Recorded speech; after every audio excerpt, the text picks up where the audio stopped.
Sani kembali hadir dalam dialog khusus Ceria TV yang mana kali ini kita mengangkat tema penanggulangan HIV/AIDS di Kota Pekanbaru bersama Komisi Penanggulangan AIDS Kota Pekanbaru. Seperti yang kita ketahui bahwa permasalahan HIV/AIDS ini menjadi salah satu hal yang menjadi fokus bagi pemerintah dan juga masyarakat luas karena memang kondisinya semakin hari semakin mengkhawatirkan, dan untuk itu kita akan berdialog dengan dua narasumber kita yang telah hadir di studio. Sudah ada Ibu Risna Makmun atau Bu Iir selaku pemerhati masalah AIDS, HIV/AIDS, kemudian juga ada Bapak Wahyudi atau Pak Yudi selaku penggiat penanggulangan AIDS, HIV/AIDS. Kita mau ngobrol dulu tentang HIV/AIDS. Tadi saya sudah katakan bahwa ini salah satu fokus dari pemerintah dan juga masyarakat luas karena memang kondisinya cukup mengkhawatirkan pada saat ini, semakin mengkhawatirkan. Nah, kalau boleh tahu mungkin Pak Yudi ataupun Bu Ir yang bisa menjelaskan data terakhir kondisi AIDS, HIV/AIDS di Kota Pekanbaru seperti apa? Kalau data Pak, kita per provinsi itu sekitar hampir 10.000 data kasusnya. Okay. Jadi ya, lebih dari 50% itu datanya itu kasusnya itu di Kota Pekanbaru. Lebih dari sekitar 50% di Kota Pekanbaru. Jadi sekitar 6.000-an orang. Cuman itu yang kumulatif. Kumulatif. Okay. Jadi dari awal diketahui kasusnya sampai terakhir 2023. Nah, kalau di Kota Pekanbaru itu dipilah lagi, ada yang masih tetap. Nah, kalau yang masih tetap akses layanan itu ada terus, itu sekitar 1.000 sampai 2.000 orang. 1.000 sampai 2.000 orang. 2.000 orang. Nah, setiap tahun angkanya itu bertambah. Yeah. Nah, tahun 2003 itu hampir 500 kasus baru ditemukan. 500 kasus baru ditemukan. Jadi setiap tahun tuh makin banyak kasus yang ditemukan gitu. Dan penanganannya memang harus ekstra. Dan pemerintah Kota Pekanbaru sudah mulai coba membuka ruang dengan melakukan pelayanan di semua fasilitas kesehatan, puskesmas misalnya. Cuman tingkat lanjutnya itu masih belum. Ya, bagaimanapun juga Kota Pekanbaru kan belum punya rumah sakit, Pak. Dan rumah sakit baru tipe C saya kalau nggak salah saya. Nah, itu baru belum bisa menangani penyakit penyerta yang lanjutan. Karena HIV/AIDS itu kan awal, HIV itu virus dan itu tahap awal. Nah, fase lanjutan itu ada AIDS namanya. Nah, AIDS itu ada 3 fase. Fase 1, 2, dan 3. 4 malahan. Nah, fase 1, 2 itu mungkin tidak begitu kelihatan. Ada gejala tapi tidak begitu. Tidak dirasakan malah. Dan tidak dianggap oleh si orang tadi itu. Tetapi kalau sudah masuk fase 3 dan 4 itu mau nggak mau harus ke rumah sakit. Karena sudah mulai agak berat. Nah, fase 3 dan 4 itu memang harus intensif. Nah, rumah sakit Kota Pekanbaru itu belum siap kalau saya dari infrastrukturnya, kelengkapan segala macamnya termasuk dokter juga. Dan memang lagi bebenah, lagi melengkapi itu semua. Dan itu selalu dirujuk ke rumah sakit yang lebih di atasnya. Misalnya rumah sakit umum atau misalnya kerjasama dengan rumah sakit swasta yang ada di Kota Pekanbaru. Tetapi persoalannya itu kan tidak sampai di situ. Misalnya diskriminasi masih terjadi misalnya. Walaupun sudah relatif agak lebih kurang. Tetapi tetap aja ada yang terjadi. Nah, kalau rumah sakit swasta terjadi misalnya diskriminasi, pelayanan kurang bagus gitu kan. Nah, ini warga Kota Pekanbaru mengadu kemana gitu. Nah, itu yang sering kita ketemu kita dapati, Pak. Warga Kota Pekanbaru harus kemana? Begitu juga yang ke RSUD misalnya. Itu kan tingkatnya udah provinsi. Nah, warga Pekanbaru itu harus harus melapor ataupun harus bicara ke siapa gitu. Sementara pelayanan itu kan standarnya sama, apapun sakit dan segala macam. Tetapi dengan tanda kutip HIV/AIDS yang dia emban gitu, nah itu menjadi hal yang istimewa, sebenarnya tidak gitu. Penanganannya bisa agak lebih, cuman tidak tidak seistimewa yang dianggap. Ya. Saya mau coba ke data tadi Pak ya. Ya. Ada 10.000 kasus di Provinsi Riau. Kalau secara nasional berarti Riau termasuk yang tinggi. 10 besar. 10 besar Pak. Riau termasuk 10 besar. 10 besar. Dan Kota Pekanbaru lebih dari 50% atau sekitar 6.000. Kalau di Riau, Kota Pekanbaru nomor 1. Nomor 1. Penyumbang terbanyak kasus. Karena aktivitas warga kan kebanyakan Riau terutama itu kan di Kota Pekanbaru. Kemudian ada Kota Dumai selanjutnya. Kota istilahnya kota berkembang dan kota pendukung di Provinsi Riau. Pekanbaru, Dumai, baru kemudian ada kabupaten kota yang lain. Ya. Nah ini kan ada dua terminologi yang ternyata ada HIV dan juga AIDS. Ya. Nah kita kan sering salah di masyarakat sering salah menafsirkan HIV AIDS. Mungkin Bu Ir bisa jelaskan apa sih HIV itu, kemudian juga apa bedanya dengan AIDS?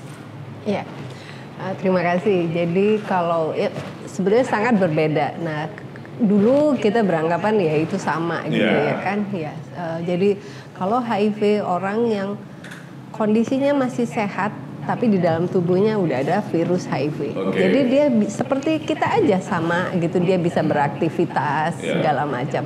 Jadi kondisinya sudah bagus gitu ya kan orang HIV. Dan kalau kita bicara orang HIV berarti dia sudah tahu statusnya. Dan dia sudah tahu harus seperti apa untuk memanage kesehatan dia gitu. Nah, kalau orang HIV ya dia makanya dari cerita Yudi kalau datanya itu banyak tapi kita nggak ada yang tahu yang mana ya karena sama, nggak ada bedanya kita dengan teman-teman yang HIV/AIDS gitu. Nah, beda dengan AIDS itu jadi dia tingkatnya lebih tinggi, lebih berat. Jadi di satu masa orang dengan HIV itu udah memiliki beberapa penyakit sekaligus dan biasanya itu kondisinya itu udah sangat buruk. Karena imunitasnya sudah sangat dan sangat membutuhkan perawatan. Nah, disitulah yang kadang-kadang kita bisa, kalau dulu kan ada tuh foto-foto yang menyeramkan tentang orang HIV.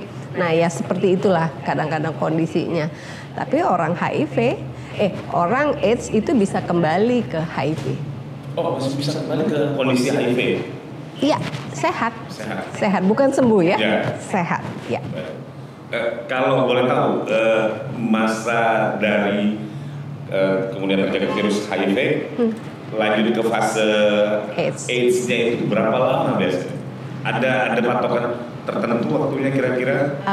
Ya kita ambil rata-ratanya aja ya. Kalau dulu itu cukup lama. 3-5 tahun. 3-5 tahun. Orang dengan HIV yang maksudnya tidak berobat, tidak berobat itu agak 3-5 tahun dia mungkin pelan-pelan baru masuk ke fase AIDS. Tapi kalau sekarang 2-3 tahun aja dia udah bisa masuk ke fase AIDS gitu. 2-3 tahun. Ya, lebih cepat jadinya sekarang. Jadi kita anggap virusnya itu lebih hebat sekarang. Lebih jagoan kan? Iya. Artinya memang sangat penting sekali pencerahan bagi masyarakat bahwa kalau masih terjangkit HIV masih bisa di treatment sehingga ya bisa ini Iya. Dan maksudnya apapun bisa gitu. Apapun bisa. Ya mereka emang dorongan kita untuk teman-teman yang HIV itu juga untuk kembali ke kehidupan sosial, bertanggung jawab dengan diri dia gitu. Jadi ya kita mendorong teman-teman untuk sehat gitu, tetap pertahankan statusnya di HIV aja gitu ya kan.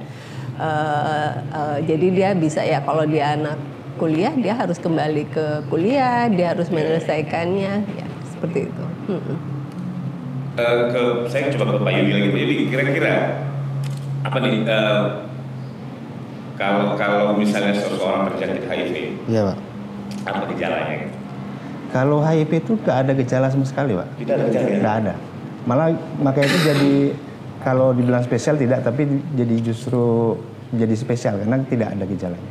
Paling tahap awal itu seperti demam biasa. Cuman kita kan nggak tahu nih. Ini demam karena HIV, demam karena flu, demam karena apa? Kita nggak tahu. Kebanyakan para ahli bilang begitu. Tahap awal HIV masuk dalam tubuh seseorang itu ada demam sesekali. Cuman kita nggak tahu nih demamnya kenapa, kan nggak tahu. Dan biar kita tahu, memang nggak ada. Mungkin ada tes nggak ada. tertentu, tidak ada. Nah, pemeriksa yang hanya tahu itu kita melakukan pemeriksaan darah ke layanan-layanan yang ada di Kota Pekanbaru, sudah ada di Puskesmas atau di laboratorium klinik yang swasta ataupun pemerintahan, itu sudah ada. Hanya melalui itu kita tahu bahwa tubuh kita itu sudah ada HIV atau tidak gitu. Dan itu pun misalnya tidak langsung, misalnya tidak langsung seperti ini. Misalnya kita merasa melakukan hal yang berisiko. Berisiko itu berkaitan sama yang konotasi anggaplah jelek. Melakukan hubungan seksual dengan seseorang tadi malam yang kita nggak tahu siapa. Setelah itu kita merasa cemas karena kita punya tanggung jawab kepada misalnya istri di rumah atau keluarga di rumah gitu. Perasaan berdosa. Ya. Nah, besoknya kita periksa. Nah, itu disebut namanya window period, masa jendela. Dan kalau periksa dimanapun dengan alat canggih secanggih apapun, kalau yang dilihat hanya antibody, karena pemeriksaan antibody, itu belum kelihatan, Pak. Jadi antibody HIV itu terbentuk 3 sampai 6 bulan baru ada di tubuh kita. Jadi masa itulah virus berkembang biak, jadi antibody belum ada. Jadi kalau nggak jaga-jaga badan, ya cepat jatuhnya. Bisa sampai setahun, paling ya setahun atau 3 tahun paling lama sudah masuk fase AIDS. Nah, kawan-kawan itu kan harus bertahan dengan perilakunya. Apapun itu, misalnya kita penguatannya kalau dia sudah tahu, dia bertanggung jawab dengan HIV dalam tubuhnya. Dalam arti kata berusahalah membantu. Kita kan sudah dibantu, kawan-kawan terutama sudah dibantu dengan program yang ada, misalnya tadi pemberian informasi, pengobatan dan segala macam yang didukung oleh pemerintah. Tanggung jawab kita sebagai orang yang dengan HIV misalnya, salah satunya tadi menjaga virus yang ada dalam tubuh kita jangan sampai keluar ke orang lain. Itu tanggung jawab kita. Dengan bagaimana ya perilaku yang baik gitu. Kalau misalnya dia single mau misalnya menikah atau berkeluarga selanjutnya, dia bisa menghubungi pihak-pihak yang berkait, misalnya petugas kesehatan, karena ada programnya untuk mereka yang akan melanjutkan jenjang pernikahan misalnya. Dan itu memang harus dua pihak. Misalnya si laki-laki yang positif, si perempuan negatif HIV misalnya, harus tahu dua-duanya bahwa si abang ini positif HIV, si adiknya juga harus tahu. Dan harus tahu bagaimana cara mencegahnya kedua-duanya gitu. Bukan hanya si abangnya saja yang harus paham dengan cara pencegahan, si perempuan, si adiknya juga harus tahu gitu. Jadi sama-sama menjaga gitu. Tapi resikonya tetap ada. Tetap ada. Katakanlah tadi abangnya positif. Iya. Si tetap ada. Negatif. Tetap ada. Risiko tetap ada. Tetap ada. Tetapi dengan pengetahuan yang ada, intervensi yang dilakukan dengan pengobatan, itu kemungkinan lebih kecil walaupun ada. Dengan program-program kegiatan atau program pencegahan dari pasangan ke pasangannya, dari suami ke istri. Kita sudah ada program juga, itu program dari ibu ke anak. Nah, kasus ibu dan anak itu sekarang luar biasa. Benar kita dari ASI juga. Sebenarnya dari ASI itu masih perdebatan kalau saya bilang. Cara menyusuinya yang salah. Kalau Bapak bisa, kalau kita punya istri, punya pasangan, mungkin bisa ditanya dulu menyusuin seperti apa yang terjadi gitu. Selalu ada lecet atau segala macam. Nah, lecetnya itu yang membuat si bayi itu bisa tertular. Kalau misalnya dari ibu kana juga tertular melalui apa? Dari saat melahirkan. Karena ada pendarahan kan di sana. Karena dari darah berarti ya. Karena kan HIV itu hanya ada di darah dan cairan kelamin. Dua itu aja. Yang utama. Dan banyak kasus itu berkaitan sama cairan kelamin. Dari awal sampai sekarang. Kalau dulu pada tahun 90-an itu dari narkoba suntik, dari darah, narkoba suntik. Nah, sekarang kan trennya sudah berubah, narkotika. Sudah yang hisap, yang ditelan gitu kan. Tetapi perilaku beresiko yang tadi yang berkaitan sama cairan kelamin, itu masih tinggi. Dan sebenarnya dari tahun 2007 saya sudah mengingatkan pemerintah, perhatikan ibu dan anak kita. Nah, kalau dan ibu-ibu dan anak-anak, istilah ibu-ibu lah, perempuan sudah mulai banyak terjangkit HIV, gimana generasi selanjutnya? Walaupun tetap ada intervensi pengobatan dan segala macam, tetap aja gitu. itu jadi beban bagi si orangnya, dan beban bagi negara, pemerintah terutama. Nah, tadi Pak Yudi sudah menyinggung soal perilaku hidup kita. Kan salah satunya mungkin ya berkaitan dengan aktivitas seksual. Bu Ir mungkin mau menambahkan apa saja yang perilaku lain yang berisiko tertular HIV? Ya itu tadi. Jadi hanya kita itu penularannya ya itu tadi dari dua cairan. Ya. Nah, tinggal perilakunya aja lagi ya. Oke, kadang-kadang kan ada yang bilang hati-hati loh kalau cukur dari bisa nanti tertular. Iya. Jadi memang ada apa Yud yang kalau kita itu jadi untuk penularannya itu jadi metodenya lah ya. Kok saya jadi ngeblank. Jadi gini. Kalau dulu ya banyak dibilang dari pisau cukur, dari gunting kuku di salon-salon seperti itu. Nah, ada teori yang jadi istilahnya itu keduk cuma. Jadi virus itu keluar dulu, umpamanya saya positif HIV. Kalau tidak keluar darah dari tubuh saya, kenapa enggak? Nggak ada yang perlu ditakutin kan? Gitu. Nah, harus keluar dulu. Baru cukup dia darah itu masuk umpamanya ada luka. Saya bersinggungan sama luka Yudi yang terbuka masuk itu juga ada teorinya. Jadi keluar dari saya dulu, cukup masuk ke darah saya ke Yudi, terus hidup virus itu. Dan jadi ada pintu masuk di Yudi tadi itu baru bisa tertular gitu. Jadi saya kadang-kadang malah kalau misalnya lagi berenang misalnya sama keluarga sama anak. Iya. Kalau misalnya kaki kadang-kadang kan kena keramik. Ada luka, ya. Saya langsung takut. Kalau kita berenang di kolam berenang itu kan mereka pasti selalu menggunakan klorin, pemutih, kaporit. Itu virus mati. Virus mati. Iya. Tapi kita kan nggak mungkin minum pemutih ya. Iya. Saya pasti tuh kalau misalnya kaki saya atau anak misalnya kena keramik, saya langsung naik. Nggak ngerti, nggak usah renang. Iya, enggak. Kita ngeri. Sebetulnya enggak. Yang seperti itu yang kita harus luruskan bahwa tidak seperti itu tidak menular kayak dari mamanya keluar pun dia banyak di kolam renang itu nggak akan karena dia sudah bercampur dengan ini yang betul-betul keluar langsung masuk gitu tidak bercampur sentuhannya langsung misalnya tadi kayak pengguna narkoba suntik saya bilang tadi nah kan itu bergantian misalnya dari saya ke temannya misalnya itu kan gerombolan ada 5 sampai 10 orang satu kan langsung itu. Jadi dari kita nggak tahu mana yang satu yang positif duluan, tetapi karena bergantian secara langsung masuk langsung ke dalam tubuh orang itu. Jadi langsunglah dia. Karena saya pernah menangani sekitar 9 orang itu 8-nya positif HIV, 1 yang enggak. Satu pun itu karena tidak pakai jarum suntik gitu.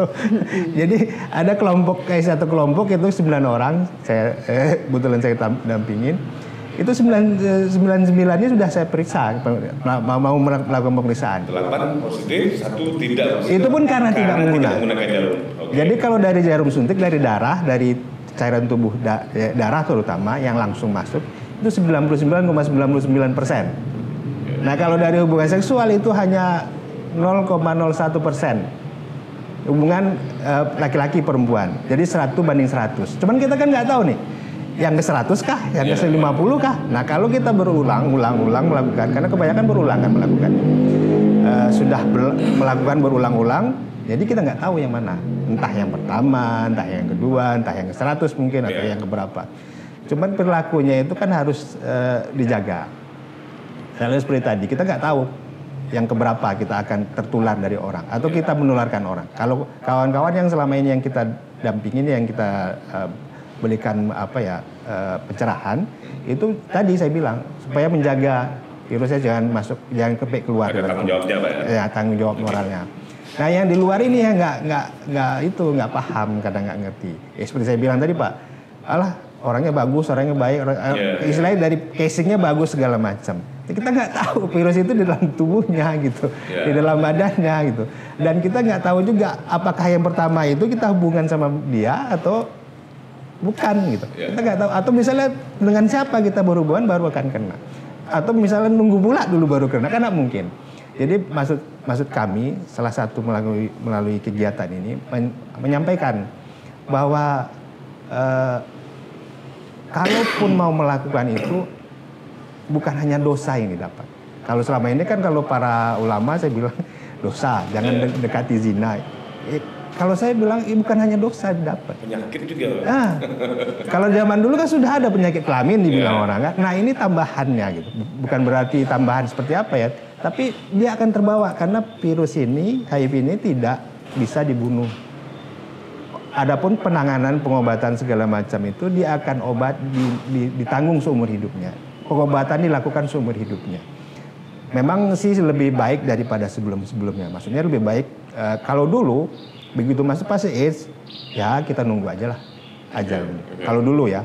Nah setelah ada mulai pengobatan, apalagi pengobatan gratis di tahun 2005 oleh pemerintah, itu angka kematian itu mulai menurun terkait dengan HIV/AIDS. Cuman persoalannya tadi balik lagi. Nah orang ini makin nganggapnya mungkin bisa sembuh kok, bisa sehat gitu kan. Jadi nggak begitu apa gitu.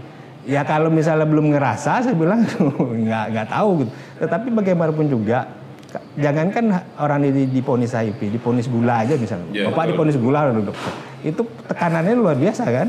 Diponis darah tinggi misalnya, tekanannya juga luar biasa. Apalagi diponis dengan HIV. Nah itu harus dipikirkan. Kalaupun mau melakukan, misalnya tadi hal-hal yang berisiko tadi, bukan dengan pasangan kita atau dengan bukan ataupun misalnya dia, karena kita itu ada rumusan untuk pencegahan itu A, B, C, D. A itu Anda tidak melakukan hubungan seksual. B itu Anda melakukan setia pada pasangan. Yang ketiga itu C. Kalau misalnya yang C ini yang kadang yang masih dianggap tabu, yaitu kondom. Jadi kalaupun Anda terpaksa gitu, tidak bisa mencegah diri untuk tidak melakukan, udah itu punya pasangan tidak juga bisa setia gitu misalnya, ya pakai kondom. Kan hanya itu yang bisa mencegah. Bukan mencegah, dan bukan saya mengajarin supaya dia bebas melakukan, tidak. Tetapi kalau tidak dipakai, penyakit itu akan dibawa ke rumah. Itu seberapa efektif, Pak? Ya memang dalam hitungannya itu memang tidak begitu efektif juga. Masih ada resiko-resikonya. Tetapi itu hal yang paling baik yang bisa ditempuh lah gitu. Daripada tidak sama sekali gitu. Atau daripada dia menggunakan obat misalnya. Kan dulu ada juga. Atau sekarang pun masih terjadi. Kalau sebelum melakukan hal yang berisiko itu dia hubungan seksual pada yang lain, dia minum antibiotik misalnya obat. Yang itu kan yang D itu ya jangan menggunakan narkoba, drug. Drugs. Jangan menggunakan narkoba.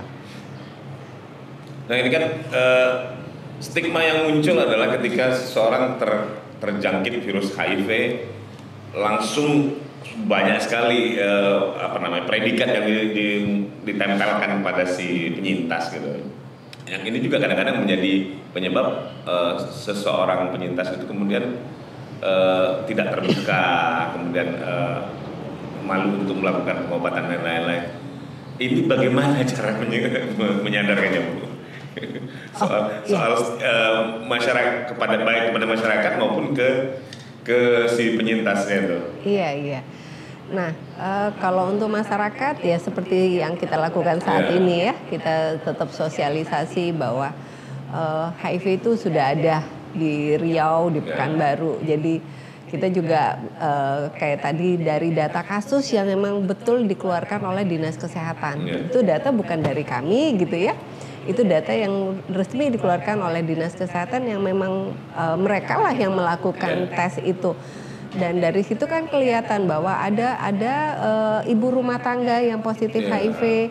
Dan kalau kita lihat di data itu dipisah gitu. Ada ibu rumah tangga, ada anak, ada yang memang wanita pekerja seks. Itu dipisah. Dan wanita pekerja seks itu jauh di bawah angkanya dibanding ibu rumah tangga seperti itu. Justru lebih tinggi ibu rumah tangga. Kalau di Riau itu dia selalu peringkat 2, peringkat 3, peringkat 2, peringkat 3 ibu rumah tangga. Iya, seperti itu. Nah, sosialisasi kita udah berpuluh-puluh tahun lah kita lakukan itu, tapi kita juga kadang-kadang masih bingung ini seperti apa ya gitu ya, kok stigma diskriminasi juga masih ada seperti itu. Nah, untuk teman-teman sendiri yang memang penyintas itu kita mendorong mereka untuk ya sudah, kalau kamu positif HIV ya udah kamu harus penerimaan diri dia dulu yang kita kuatkan gitu ya kan. Ya udah, jangan lihat lagi ke belakang, yang penting ke depan kita bangkitkan lagi rasa percaya diri dia, karena emang waktu dinyatain dia positif itu yang paling down itu ya nggak ada rasa percaya diri ya, macam-macam, ada yang merasa mau bunuh diri, ada yang kiamat lah segala macam, itu hampir semuanya gitu, ada yang sampai depresi, akhirnya sakit kepala, kita scan ternyata di kepalanya nggak ada, kan berarti dia depresi dengan status dia itu. Tapi itu wajar sih di awal-awal, saya rasa ya seperti itu. Nah, disitulah peran-peran sebetulnya ya, sebetulnya yang sangat berperan itu lingkungan dia yang terdekat, keluarga. Cuman kadang-kadang di teman-teman juga nggak siap dia membuka status di keluarga. Banyak yang kita selama ini alasan teman-teman nanti dia takut didiskriminasi sama keluarga. Terus ada yang beranggapan, untuk apa dikasih tahu keluarga, orang tuaku udah tua, nanti malah mereka yang stres dengan sakitku, sementara yang penyintas sendiri sudah mulai percaya diri, sudah tahu harus seperti apa dianya untuk gimana kembali kehidupan sosial, dia harus tahu. Jadi kadang-kadang mereka juga nggak buka ke lingkungan terdekat, tapi dia sendiri udah tahu harus seperti apa. Iya, karena saya pernah di media sosial saya pernah mampir di Belanda gitu kan, ada video tentang salah satu penyintas HIV/AIDS, orang Riau tapi domisili di Jakarta, dan sering pulang ke kampungnya lah, di Kampar gitu. Jadi saya kan suka baca-baca komen netizen gitu ya. Dari sekian komen yang muncul itu, setiap kali dia posting, dia menunjukkan bahwa dia dia mengakui bahwa saya penyintas, bahkan di bio-nya ditulis juga ya. Aktivitas tetap biasa, orang tuanya pun menerima, tapi kan komen dan netizen luar biasa begitu. Kalau misalnya lebih banyak yang menghujat daripada mendukung dia untuk hidup normal dan lain-lain. Itu tadi gitu. Jadi HIV itu sebetulnya kalau dianggap kayak penyakit kronis lainnya, kayak yang harus minum sampai seumur hidup, itu kan bukan HIV aja ya. Sakit diabetes, sakit hipertensi juga minum obat seumur hidup. Tapi yang memang akhirnya sangat unik di HIV itu ya kena stigma diskriminasinya tadi gitu. Beda dengan teman-teman yang diabetes, kalau ditanya gitu, Bapak sakit apa? Diabetes, santai aja yang ngomongnya kan. Orang dengan HIV nggak mungkin ngomong sakit apa, HIV nggak mungkin. Nah itu tadi, karena stigma diskriminasinya itu masih beranggapan orang dengan HIV itu yang dianggap kotor, pendosa, seperti itu. Padahal makanya kita selalu angkat, ada loh ibu rumah tangga. Tidak selalu yang perilaku yang benar. Nah, ibu rumah tangga yang benar-benar hanya ngurus rumah, nyuci, ngepel, ngurus anak, masak, tapi juga bisa dapat HIV virus. Anak bayi yang emang dia ngapain, bisa juga dia dapat virus HIV. Jadi dari situlah sebetulnya kita mau merubah pola pikir kita yang udah mindsetnya kalau orang HIV itu udah dianggap kotor seperti itu. Nah, kenyataannya kan ada juga yang tidak seperti itu. Jadi kalau kami sendiri bilang ini bukan aib gitu. Ini kita ngomong masalah kesehatan, jangan dibawa-bawa yang lain-lain gitu. Iya. Oke, ke Yudi. Pak Yudi tadi kan Pak Yudi sudah singgung di awal bahwa ini HIV, kemudian ada fase berikutnya AIDS. Nah, kita mau tanya lebih dalam sama Pak Yudi. Kalau sudah tahap AIDS itu seperti apa kondisinya, kemudian penanganannya seperti apa? Nah, kalau tahap AIDS itu kan ada, seperti saya sampaikan tadi, ada 3 fase, 1, 2, dan 3. Nah, kalau 1, 2 itu satu lah, satu ada gejala tapi tidak berasa, tidak terlampau dirasa. 2 pun begitu juga. Nah, yang mulai agak perlu bantuan itu yang 3 dan 4, 3 dan 4 terutama. Nah, 4 itu sudah, AIDS itu kan sindrom. Jadi sindrom itu udah macam-macam. udah yang batuk, pilek, mungkin udah itu demam hampir tiap hari, udah katanya itu. semua penyakit muncul ya? Iya, karena imunnya Ya, sudah sudah jelek. Nah, tubuh kita ini kan kumpulan dari kuman sebenarnya. Kuman, bakteri dan parasit. Tubuh kita ini. Nah, imun itu yang menjaga kuman dan bakteri atau parasit itu tetap bekerja baik di dalam tubuh kita, karena bagaimanapun kita membutuhkan itu. Nah, setelah HIV menyerang sistem imun kita jelek segala macam gitu kan, kuman bakteri itulah berkembang. Jadi kalau kejadian misalnya orang sudah vaksin AIDS itu diare sampai lama, sebulan sampai 3 bulan bahkan gitu kan, bayangan mau bapaknya diare 3 hari mungkin, ini sampai sebulan lebih gitu, karena tadi sistem pencernaannya bermasalah gitu. Jadi diare lah dia terus, jadi makan keluar. Nah, itu perlu penanganan terutama di rumah sakit. Nah, segera rujuk ke rumah sakit. Nah, ditanganilah di rumah sakit nantinya gitu. Dengan pengobatan yang ada, dengan gejala yang tentunya ada. Misalnya diare ya obat diare, demam obat demam, batuk pilek ya obat batuk pilek. Atau misalnya yang sering terjadi juga mungkin pernah kita lihat di bayi ada jamur putih-putih, jamur susu kalau orang bilang.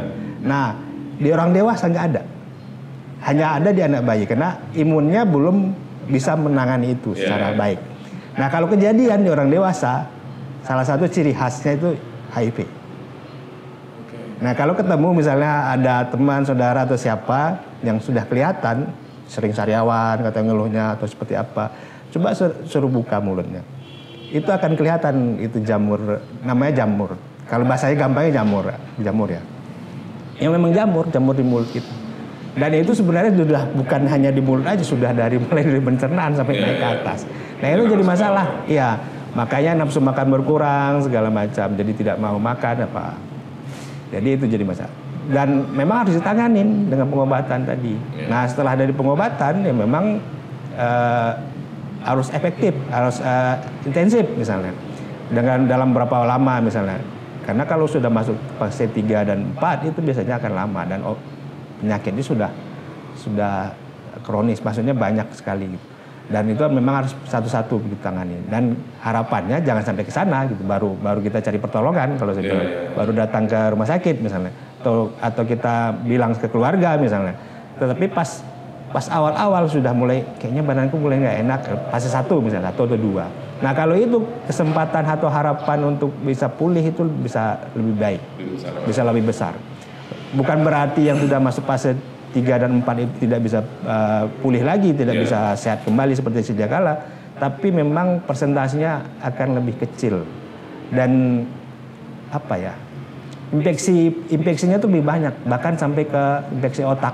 Nah, kalau udah infeksi otak itu jangankan orang dengan HIV, orang biasa aja, orang sehat aja lewat. Artis misalnya kemarin yang ya kan ada beberapa orang artis yang kena apa gitu. Infeksi otak misalnya, kan selesai juga, maksudnya meninggal juga, tidak tertolong juga gitu.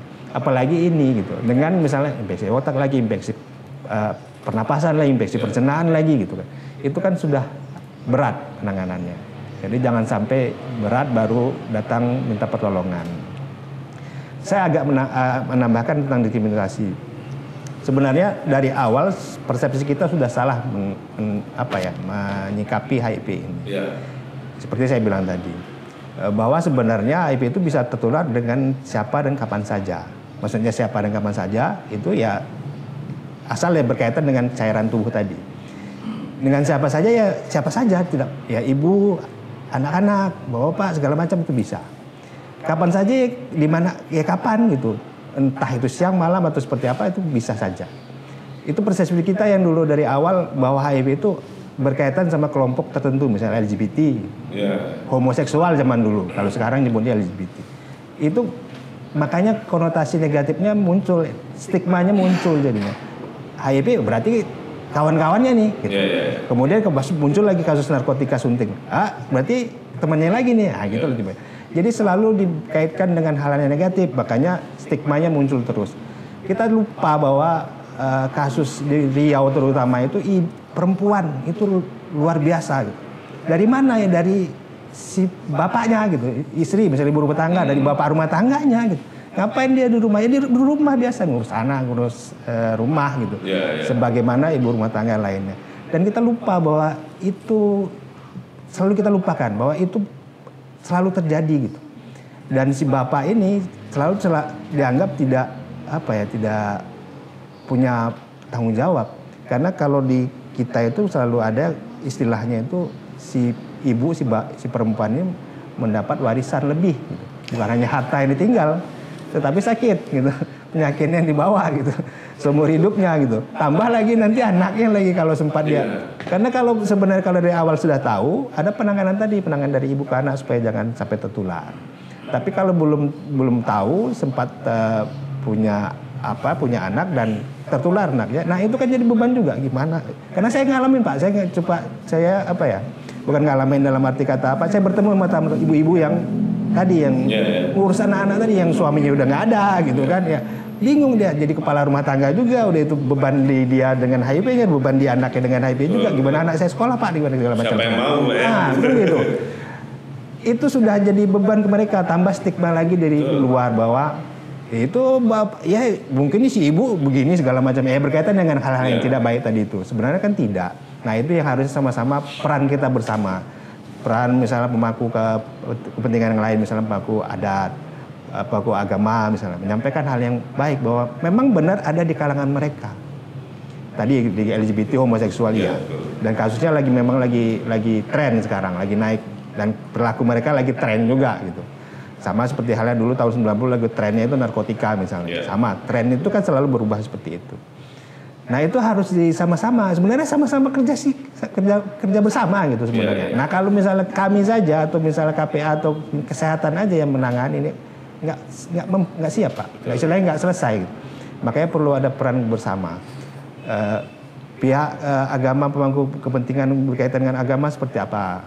Mencegah orang supaya jangan masuk tadi ke ranah yang tidak diinginkan. Kemudian yang lain, pendidikan seperti apa? Bagaimana anak-anak kita supaya jangan identitas budaya Melayu segala macam itu harus jelas. Jangan kalau dulu zaman saya sekolah, ingat saya budaya luar itu sangat luar biasa kan, budaya Barat dan waktu itu presidennya Soeharto itu sangat menentang itu kan. Nah, begitu juga dengan sekarang gitu. Bagaimana budaya misalnya sekarang Korea dengan kalau maaf saya cakap ya laki-laki nggak jelas, apa laki-laki itu perempuan gitu kan, tanya mulusnya mukanya itu. Kalau dulu ada boyband dari Eropa, dari Amerika itu masih kelihatan gitu agak cowok, walaupun ternyata dia juga gay misalnya. Tapi kalau sekarang kan nggak gitu. Saya suka bertengkar sama anak saya kebetulan tentang itu. Kalau dulu zaman ayah kalian ini, saya punya idola boyband juga, tapi Eropa, Amerika, dan kelihatan masih cowok gitu. Nah, sekarang kalau yang boybandnya itu Korea nggak kelihatan cowoknya mana, saya bilang. Kayak cewek semua, saya bilang begitu. Nah, itu kan harus peran-peran itu kan harus jelas. Peran orang tua seperti apa? Jangan terus melepaskan gadget ke anak-anak misalnya. Kalau dulu kita zaman saya ingat jangan banyak-banyak nonton TV. Bodoh nanti gitu kan begitu. Nah, sekarang orang tua ngasih handphone supaya anaknya diem coba. Begitu anaknya tantrum nggak dikasih handphone ribut lagi. Kan itu perannya itu harus ada. Dan kalau kejadian misalnya dia melakukan apa yang dilihatnya di media misalnya media sosial handphone misalnya. Melakukan sesama dengan teman-teman samanya. Yang dilihat itu orang dewasa tapi dilakukan dengan anak-anak. Itu kan kejadian di daerah-daerah. Nah, itu kan peran orang tua bagaimana juga, peran kita lingkungan bagaimana juga. Kalau ada misalnya teman atau sahabat kita atau kerabat kita bagaimana gitu. Kalau sudah seperti itu gitu kan. Nah, itu kan sebenarnya peran banyak pihak sebenarnya, bukan hanya KPA, bukan hanya kami, bukan hanya media terutama. Kalau secara ciri fisik ada tidak, Pak? Kalau misalnya sudah sampai tahap AIDS tadi? AIDS itu ada. Tadi saya bilang tadi, salah satu tadi. Mulai minimal dia 10% berat badannya turun drastis berat badannya, lebih dari 10%. Bahkan lebih dari. Misalnya dia beratnya biasanya 60-70. Itu bisa sampai 50, bisa lebih. Kurang lagi. Turun lagi. Itu ciri fisik kalau sudah masuk fase AIDS. Dan itu tuh sudah masuk fase 3 atau 4 biasanya. Dan tadi itu mulai susah makan apa segala macam. Sudah mulai kelihatan bahwa bedanya HIV dengan AIDS. Kalau HIV itu ya virus orangnya yang ada dalam tubuh dan orangnya tidak ada keluhan sama sekali. Nah, AIDS itu sudah mulai. Nah istilahnya kalau saya bilang ini paling gampangnya HIV itu orang masih sehat, yang AIDS itu ya orangnya udah sakit. Kalau mau lihat orang AIDS ya di rumah sakit. Kalaupun ada yang jalan itu ya karena masih mampu jalan aja. Ya, saya pernah dapat cerita gitu, kalau ini kulitnya menghitam tiba-tiba gitu. Nah itu ada juga, ada itu ya efek dari infeksi tadi, obat penyakit tadi macam-macam lah. Ada yang misalnya karena udah parah sekali, ada yang jarang-jarang memang itu kanker kulit. Kanker kulit. Nah itu bisa jadi hitam, bisa malah jelek jadinya. Jadi kan kalau kanker kebayangan di kulit, nah itulah bisa jadi. Nah itu banyak sih sebenarnya karena tadi itu pemicunya. Imunnya itu sudah tidak bisa membantu badan, membantu tubuh untuk bertahan dengan segala macam yang masuk, jadi membangkang. Nah obat yang ada itu kembali menguatkan imun tadi supaya jangan terkontaminasi atau terinfeksi oleh virus yang ada. Jadi terbantu imun tadi terlindung oleh obat yang diminum tadi.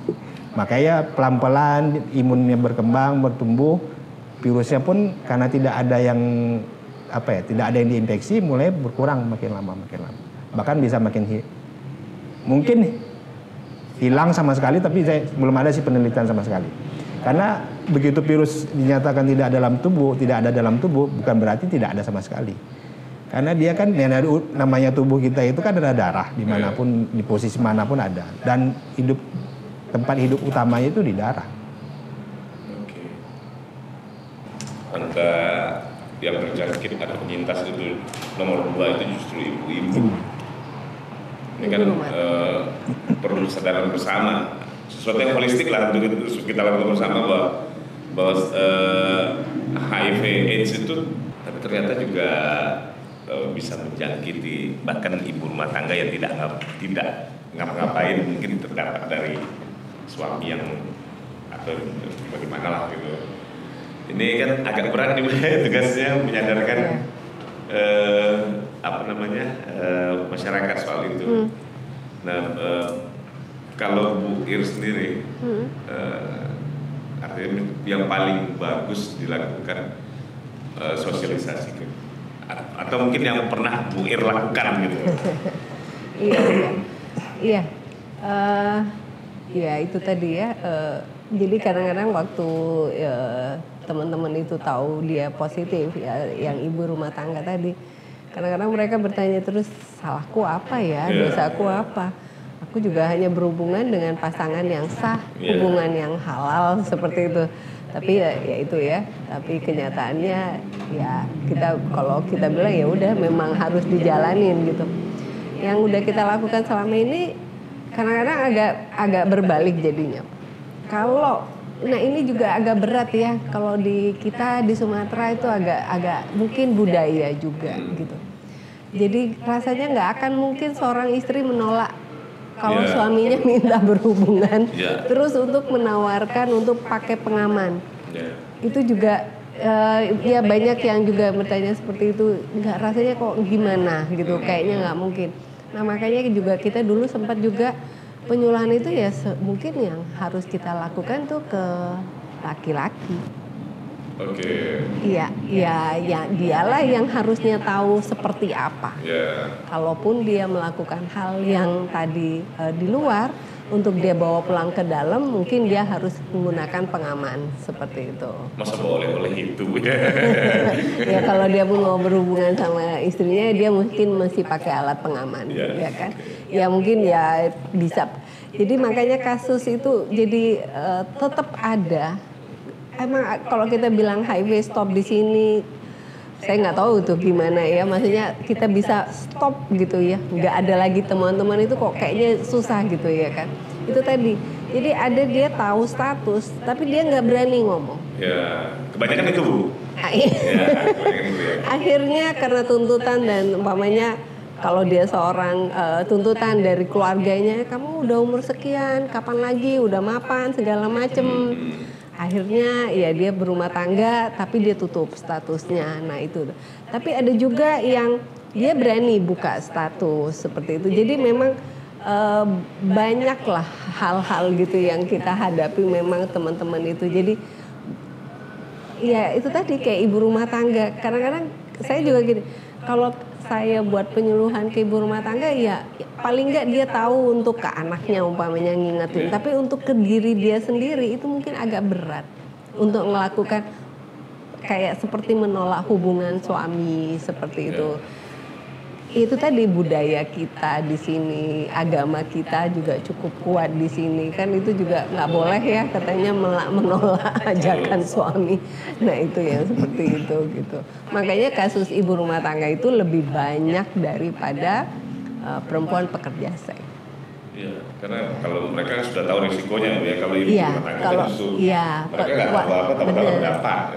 Wanita pekerja seks nggak sebanyak ibu rumah tangga, tapi satu pekerja seks bisa punya 30 pelanggan. 30 pelanggan bawa pulang.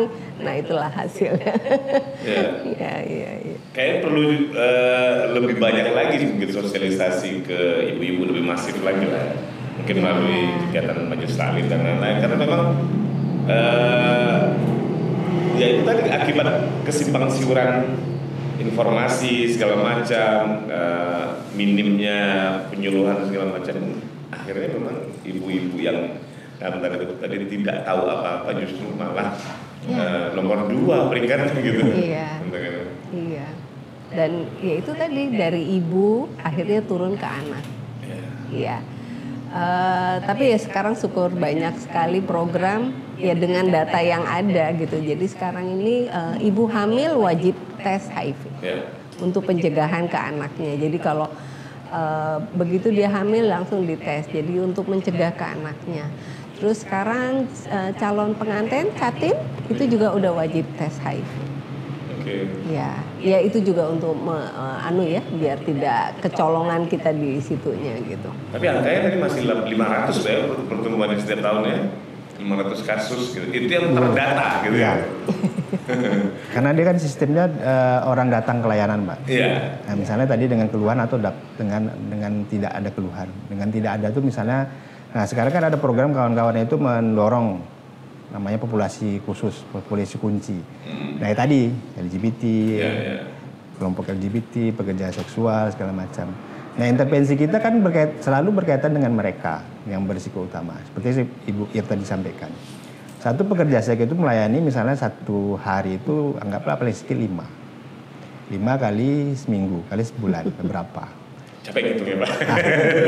Nah, kita fokus di sana, tetapi kita tidak pernah memikirkan yang hitungan tadi. Iya betul. Yang 3, yang berapa kalinya itu yang kita tidak pernah hitung. Dalam arti kata si perempuan pekerja seksnya yang selalu kita intervensi gitu. Tetapi orang yang datang, laki-laki yang datang kita tidak pernah mendatangi gitu.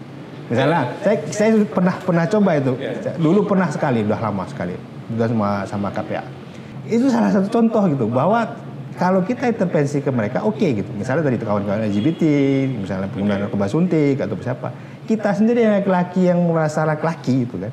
Pernah nggak mengupdate informasi tentang itu? Kalau kita melakukan ini, bakalan risikonya begini. Bukan hanya dapat dosa, tapi dapat penyakit misalnya. Pernah nggak merasakan itu? Pernah nggak melakukan itu? Tapi kalau tidak pernah, macam mana gitu? Dan kapan ini akan selesai gitu? Kalau kita hanya fokus kepada populasi khusus tadi itu. Kita lupa dengan populasi yang lebih besar gitu jadinya. Karena intervensi program itu di sana. Sekarang ada program yang intervensi ke mereka, Pak, ada. Dan itu angkanya itu memang mendorong jadinya. Misalnya tadi kawan LSL. Kenapa mereka kasusnya lebih tinggi?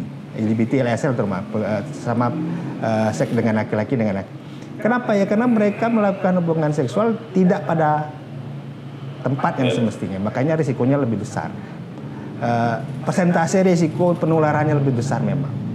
Lain halnya dengan tadi yang saya sebutkan berapa persen 1/100 itu dari laki-laki dan perempuan secara normal. Kenapa ya? Karena postur kelamin perempuan ya memang untuk itu. Dan postur kelamin nggak tahu saya laki-laki itu seperti apa di mana. Misalnya lah, anggaplah melalui melalui anus. Anus kan bukan untuk tempat. Itu gudangnya penyakit. Salah satu. Dan dia dibentuk, dibuat itu bukan untuk menerima, tetapi mengeluarkan. Bagaimana coba tempat yang untuk mengeluarkan dimasukin, kan begitu. Boleh dimasukin kalau ada sesuatu, misalnya karena penyakit segala macam. Tetapi ini kan enggak, karena perilaku tadi itu. Dan itu mungkin setiap hari mereka lakukan, makanya risikonya lebih besar. Dan kasus mereka pun lebih banyak sekarang. Dominasi dari kasus yang ada itu mereka, lebih dari 50% kawan-kawan. Dan itu umurnya mungkin sebaya anak kita, Pak. Dari umur 15 sampai 20. Jadi masih sekolah, ada yang SMA, ada yang masih kuliah lagi, belum selesai, baru datang dari kampung, baru kalau kebetulan saya orang lapangan juga, jadi tahu situasi seperti apa. Mereka datang dari kampung, nah makanya orang-orang dari ini kalau sampai ke orang tua dari kampung, perhatikan anak-anak. Betul. Kalau dari kampung mereka niatnya sekolah misalnya, tanya terus kabar segala macam, jangan lepas ke mereka. Karena tadi datang dari kampung, entah di mana terkontaminasi, entah di mana terbawa dari kampung atau seperti apa, sampai di sini jadi itu barang gitu lah saya bilang. Entah dia itu makin jadi laki-laki, kalau orang mereka itu kan ada dua, ada laki-laki atau perempuan, ada top, ada yang bat gitu kan. Nah apa benar dia jadi topnya G atau jadi batnya G, itu jadinya di sini, ketemunya di sini. Nah itu dari kampung itu begitu, kebanyakan ketemu ke anak-anak itu, kawan-kawan itu ya apa, kuliah Pak di mana? UIN. Kalau di UIR jurusan apa? Agama. Coba lah. Jurusan agama, kuliah di sekolah agama gitu, tetapi tetap ada risikonya gitu, tetap aja karena perilaku kan. Dan kita tidak bisa mencegah. Maksudnya tidak bisa apa ya? Bisa dicegah tapi kan tidak bisa memaksa orang untuk, apalagi sudah terlanjur. Sama lah dengan orang merokok. Suruh berhenti susah juga, Pak. Iya, betul. Karena perilaku kan. Karena memang ya persoalan kompleks Pak sebenarnya persoalan ini. Kompleks. Ya. Persoalan perilaku seks menyimpang itu menjadi sesuatu yang luar biasa hari ini gitu. Saya selaku orang tua yang punya anak laki-laki justru sekarang makin risau nih. Kalau dulu punya anak perempuan, khawatir kita jaga ekstra gitu kan. Tapi sekarang punya anak laki-laki perempuan sama aja. Harus treatment yang sama gitu kan, karena ya takut terjadi hal yang tidak kita inginkan gitu kan. Karena kalau di mereka itu, karena kebetulan saya juga bergaul sama mereka menaruh jebakan-jebakan. Ya. Menaruh jebakan-jebakan. Misalnya tadi salah satu saya ambil bocor aja, anak kampung. Lambat orang tua yang ngirim, ketemulah nih sama yang mungkin agak tuaan sedikit. Biasanya begitu, agak tuaan sedikit. Kenapa ini? Diberi. Ada abang-abangan. Abang-abangan. Masuklah dia di situ, ya, pancingannya. Udah, besok intens ketemu segala macam. Terakhir kan nggak enak nolak karena sering diberi gitu. Gimana mau nolak gitu? Terjadilah hal itu. Ya, di satu sisi penanggulangan masalah tersebut juga nanti bersinggungan dengan itu hak asasi manusia. Benar, kalau saya ketemu mereka, oke, asasi manusia. Tetapi bisa nggak itu ke kalian aja? Ya. Ke teman-teman aja. Misalnya mereka sudah menentukan mengidentifikasi diri misalnya si A, si B, si C. Oke, udah mereka. Jangan terus mereka, kalau bahasa saya, infeksi lagi ke orang lain yang mungkin setengah gitu. Karena kan setiap kita itu Pak, secara genetik bawaan itu kan tidak semua, misalnya laki-laki kan tidak tidak manly, tidak laki-laki benar. Ada yang ada kromosom. Nah yang sedikit itu jangan diperbesar, maksud saya begitu. Betul. Nah yang besar yang sudah bagus laki-laki jangan digiring-giring supaya jadi, ya kalau nggak bisa jadi bot jadi topnya aja lah gitu. Ya jangan begitu saya bilang, maksudnya jangan begitulah gitu. Maksudnya kalaupun mereka mau seperti itu ya sudah mereka aja. Toh saya pernah juga mendampingi berapa tahun pasangan gay. Jadi saya bilang keadaan di Pekanbaru itu seperti ini, bilang 10 orang teman kalian temuin, mungkin 10-10-nya udah HIV saya bilang. Bukan nakut-nakutin tapi datanya itu sebegitu dah. Paling ada 1 atau 2 yang tidak. Tapi kamu yakin nggak dari 10 nama tadi yang kamu sebut mana yang bukan? Ya. Jadi tetaplah mereka berhubungan dengan, makanya saya bilang dorongannya itu kan setia. Kalau mereka sudah tidak bisa menahan bahwa tidak melakukan hubungan seksual, setialah dia. Walaupun pasangan gay, misalnya pasangan waria misalnya, dia setia sama pasangannya. Gak usah kemana-mana. Nah terakhir mereka nikah juga Pak. Nikah dalam arti kata nikah dengan perempuan begitu kan. Oke. Ya pisah mereka baik-baik, maksudnya karena menikah satu dengan yang salah satu kedua-duanya, ya mereka pisah baik-baik dan mereka menjalani hidupnya masing-masing lagi kan, hidup baru lagi kan. Ya maksud saya sudah gitu. Jangan terus nanti ya kalau ini yang masalahnya itu kan sudah tidak bisa setia, tidak bisa dikasih tahu segala macam terus kejadian misalnya HIV segala macam dia minta diprioritaskan segala macam karena HAM segala macam gitu.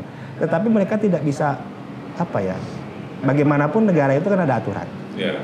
Nah aturan itulah yang ditaati, dilakukan. Jangan atas nama HAM kemudian mengangkat HAM yang lain. Gitu. Nah itu dia. Kita mengutamakan HAM kita, menginjak HAM orang. Gitu. Ya nggak bisa juga begitu gitu.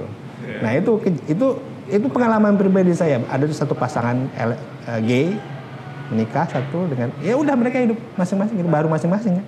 Selesai. Yang jelas dia tidak tertular HIV karena perilakunya dia setia sama pasangannya, terus dia menjalani hidup yang baru, ya udah itu bisa. Ya susahnya kan karena penyebaran HIV, virus HIV ini kan ya eksponen juga hitungannya betul ya. Seperti kata Bu Ira tadi bahwa misalnya dari satu pekerja seksual, kita pekerja seksual, dia meladeni sekian orang, kita kan nggak pernah tahu tuh Tuhan eksponennya seperti apa, dia menyebarkan ke siapa yang menyebarkan ini kan, ini yang angkanya semakin lama semakin besar gitu. Memang, aduh, kalau ngomong soal HIV/AIDS ini memang kita mesti bicaranya secara kompleks gitu kan, tidak bisa kita. Nah, tadi Bu Ir juga mengatakan dan juga Pak Yudi juga mengatakan bahwa kalau sudah sampai fase AIDS pun kemungkinan untuk kembali ke fase HIV tetap ada ya. Artinya kalau hilang total tidak. Oh nggak bisa. Nggak bisa ya. Belum ada obat. Belum ada obatnya. Jadi hanya kembali ke fase HIV dan normal lagi ya. Sehat. Ya. Selain katakanlah treatment obat-obatan mungkin ada hal yang lain Bu yang akhirnya bisa membuat orang tadi dari fase AIDS kembali ke fase HIV. Ya, selain pengobatan, ya itu tadi dukungan dari ya itu sebetulnya yang paling bagus itu dukungan dari keluarga yang terdekat. Udah gitu ya dari teman-teman sebaya yang sesama penyintas gitu, jadi mereka saling memotivasi gitu. Lihat nih, aku juga sama, ngelihat aku sehat, ya, seperti itu, dan dorongan kita juga di sini juga membantu teman-teman. Oke, kamu HIV, tapi kita belajar ya, HIV itu apa, seperti apa hidupnya, kalau kamu mau sehat tuh seperti apa. Nah itu kita semua, jadi memang hubungan kami itu hubungan seumur hidup gitu. Sama teman-teman itu di satu saat dia udah paham, nanti dia udah bisa jalanin, dia udah mandiri, udah berdaya, tapi pasti suatu saat dia akan kembali lagi, maksudnya ngubungin lagi karena mungkin aku mau nikah nih gimana, kita kasih lagi informasi. Nah sebaiknya jujur sama pasangan, enggak sampai kapan kamu bisa nutupin kalau kamu statusnya HIV gitu.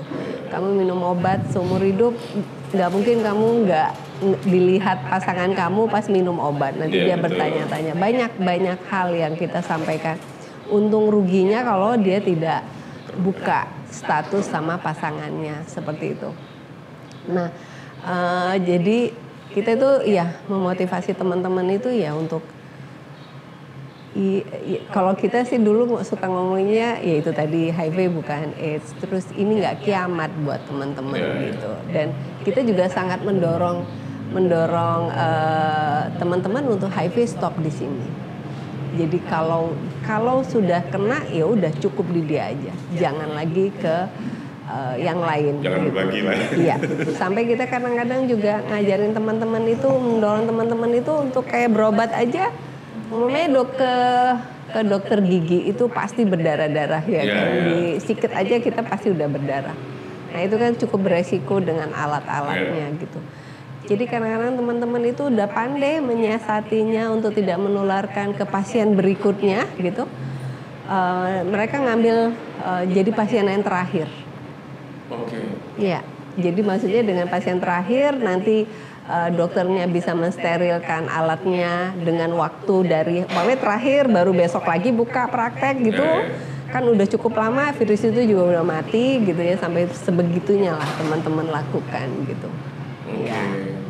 Ya artinya dengan pemahaman yang benar kita bisa mencegah itu semua. Iya, kita juga mendorong teman-teman ya ya kita juga masih bisa berbuat sesuatu yang baik kok. Biarpun mungkin orang menganggap kita udah nggak baik gitu. Baik, artinya kalau misalnya ada masyarakat yang pengen informasi lebih jelas segala macam bisa ke mana? Bisa saya. Pak Yudi katanya dari Yayasan Siklus, Pak ya? Iya. Oke. Kebetulan saya, Itu yayasan yang soal HIV AIDS juga kan? kebetulan bidang kita itu ada dua, lingkungan dan sosial kesehatan masyarakat. Oke. Nah, kesehatan masyarakat itu ada lagi narkotika dan HIV AIDS, berkaitan sebenarnya. Nah, kita punya rehabilitasi narkotika, kita juga pernah punya dukungan buat orang dengan HIV itu sendiri. Artinya mungkin ada lembaga pemerintah yang ke KPA tadi bisa ke KPA. Bisa bertanya itu juga. Bisa. Oke. Bisa. Baik, terima kasih Ibu Ir dan juga Pak Yudi sudah berbagi informasi soal penanggulangan HIV/AIDS di Kota Pekanbaru. Mudah-mudahan ini menjadi pencerahan bagi kita semua. Kita bisa lebih memahami apa itu HIV dan AIDS, kemudian juga lebih bertanggung jawab pada diri kita dan juga keluarga dan lingkungan kita. Kalaupun misalnya kita terjangkit virus HIV, kita juga bertanggung jawab pada diri kita dan juga pada orang-orang terdekat kita supaya tidak menyebarkan virus HIV tersebut. Ya. Terima kasih sudah menyaksikan dialog khusus kami hari ini. Sampai ketemu lagi di acara berikutnya. Assalamualaikum warahmatullahi wabarakatuh. Waalaikumsalam warahmatullahi wabarakatuh.